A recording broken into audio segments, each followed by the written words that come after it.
Tapi kalau kita sakit, kita bagi lagi keris, kita bagi lagi pisau, makin sakitlah orang itu. Jadi UMNO sekarang ini memerlukan rawatan. Rawatan itu perlu daripada kita semua yang menjadi jururawat.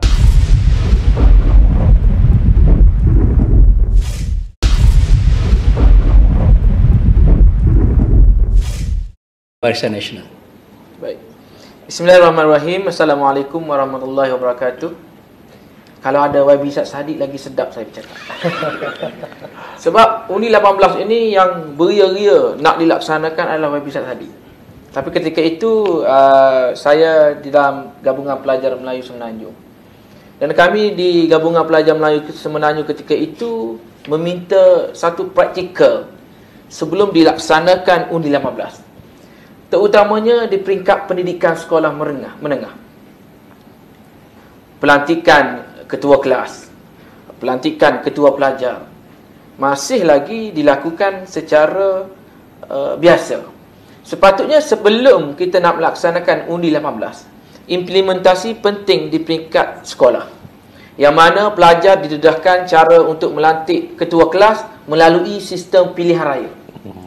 Melantik ketua pelajar juga melalui proses pilihan raya, supaya kita boleh memberikan satu pendedahan awal kepada adik-adik kita di sekolah, kelebihan dan kerugian bila kita silap memilih pemimpin. Sebab di sekolah biasanya kita pilih ketua kelas sengaja nak kenakan kawan.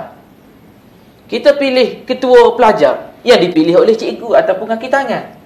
Jadi bagaimana kita nak implementasi yang jelas kepada anak-anak muda tentang kepentingan memilih pemimpin yang betul di peringkat kelas dan di peringkat sekolah. Jadi benda itu belum lagi dilaksanakan, tidak ada modul yang jelas untuk membimbing pelajar ataupun membantu memimpin tangan supaya mereka benar-benar mengerti hal ehwal pentadbiran dan kepimpinan.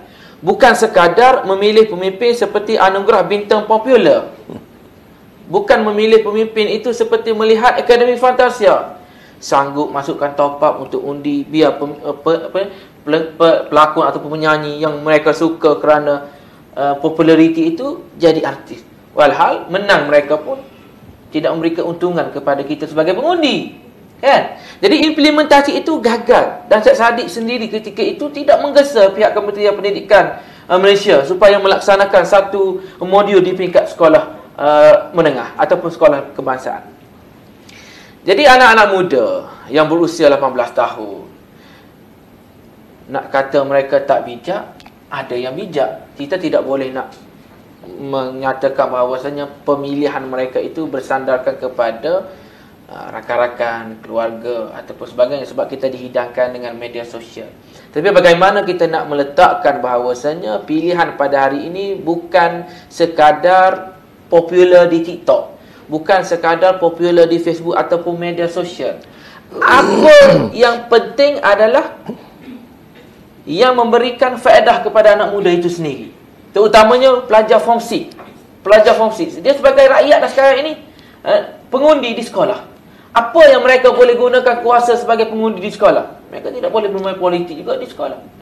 Jadi ke mana kita nak bawa undi 18 ini sebenarnya? Sedangkan di sekolah, orang politik macam saya contoh nak buat program berpolitik di tingkatan 6, tidak dibenarkan masuk lagi untuk berpolitik secara terus. Sedangkan pengundi itu ada dalam tingkatan 6. Adakah kita belum bersedia? Tidak lagi. Jadi anak-anak muda pada hari ini mereka didedahkan dengan proses pilihan raya PRU yang ke-15. Rupa-rupanya ini kesannya bila mereka mengundi mengikut kepada populariti. Akhirnya yang terjadi pada negara pada hari ini, lepas pilihan raya pun masalah tak selesai, sebelum pilihan raya pun tak selesai. Hari ini adanya kerajaan, ada lagi kumpulan yang nak menjatuhkan kerajaan. Anak-anak muda undi 18, pengundi-pengundi baru ini, lihat bahawasanya jangan jadikan pengundi-pengundi ini sebagai tikus makmal. Sepatutnya kita sebagai pemimpin pada hari ini, terutamanya Perikatan Nasional, kena tunjuk kepada Undi 18 bahawasanya ini adalah pilihan rakyat. Jangan ada lagi nak tebuk atap, jangan lagi ada nak gulingkan kerajaan. Kalaulah kita nak mematangkan Undi 18, pengundi-pengundi 18, ahli-ahli politik terutama Perikatan Nasional kena berikan, tunjukkan kematangan kepada pengundi-pengundi 18 supaya PRN kali ini ataupun PRU yang akan datang mereka mengundi bukan berdasarkan populariti tetapi realiti. Baik, saya nak recap sikit Wan masa live dengan Papa Gomo itu betapa kalau kita nak tengok betapa rentannya kumpulan ini apabila dibawa naratif Zahid tipu yang di-Pertuan Agong, kemudian dibawa satu naratif oleh kerana UMNO dilihat meninggalkan perjuangan, menggadai prinsip, dah duduk bersama dengan DAP, kita semua kena sokong PN. Jadi naratif-naratif seperti ini dengan mudah saja dilontar dan akan umpan ini akan banyak dimakan oleh mereka yang tidak mempunyai literasi politik. Komen. Baik. Saya nak tukarlah, bukan Papa Gomo. Gomo Papa. Mereka hanya bermain. Bukan Papa Zola. Saya Papa Zola. Mereka hanya bermain sentimen politik kebencian. Zahid jilat DAP. Kenapa DAP bersama dengan UMNO? Secara logiknya, kerana Perikatan Nasional tu. Jikalah Perikatan Nasional menerima titah tuanku yang di-Pertuan Agong, UMNO tak akan bersama dengan DAP. Yang bersama dengan DAP adalah PAS dan Bersatu. UMNO kena buat pilihan. Hendak ataupun tidak, UMNO kena buat pilihan selepas kesombongan daripada Perikatan Nasional. UMNO kali ini berada di tengah-tengah. Pilih kiri kena, pilih kanan kena. No Anwar, no DAP, no Bersatu. Pilih DAP, gadai prinsip kerana kita lawan no DAP, no Anwar. Pilih Bersatu, gadai prinsip juga kerana kita sebut no Bersatu. Jadi pilih DAP pun kena, pilih Bersatu pun kena. Jadi hari ini besarnya tugas UMNO untuk menyelamatkan, bukan menyelamatkan parti saja, menyelamatkan negara. Papa Gomo kena faham macam ni. Menyelamatkan negara, bukan nak menyelamatkan Zahid Hamidi, bukan nak menyelamatkan pemimpin-pemimpin UMNO itu sendiri. Kalau nak menyelamatkan Zahid Hamidi, kalau saya lah Presiden UMNO ketika itu, saya bubarkan UMNO.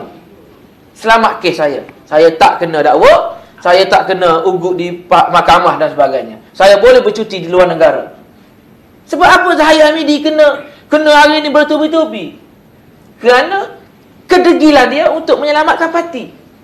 Kalaulah Zahid Hamidi itu seperti pemimpin-pemimpin UMNO yang lain, sudah terkubur UMNO itu sendiri. Sebab kita kena jelas bahawasanya tertubuhnya Bersatu adalah untuk menggantikan UMNO. Tertubuhnya Bersatu untuk menggantikan UMNO. Takkanlah kita nak bantu Bersatu untuk menguatkan UMNO. Tak logik lah Papa. Hari ini kita ada satu pasukan bola sepak. Saya pilih pasukan Kelantan. Mungkin YB pilih Johor. Datuk Mahfuz pilih Kedah. Kelantan sekarang ini berhadapan dengan pelbagai masalah. Takkanlah saya nak buang pengurus bola sepak Kelantan, saya kena sokong pasukan JDT. Takkanlah saya nak buang pengurusan bola sepak Kelantan, saya kena sokong Kedah. Tak logik lah. Kalau betul kita nak menyelamatkan UMNO, kita datang walaupun UMNO sakit, datang rawat.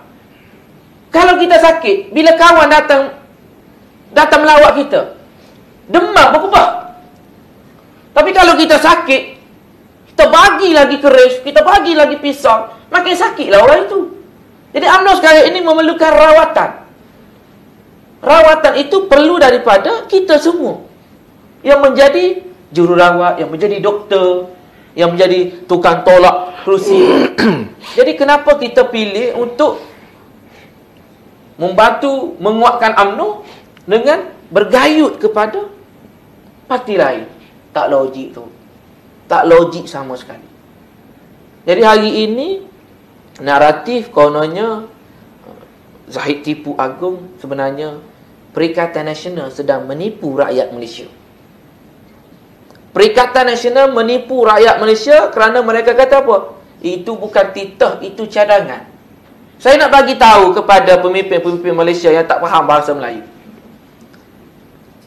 Jika Allah, firman daripada Allah. Apa kata dalam Al-Quran firman daripada Allah? Firman. Kalau Rasul ataupun Nabi, sabda.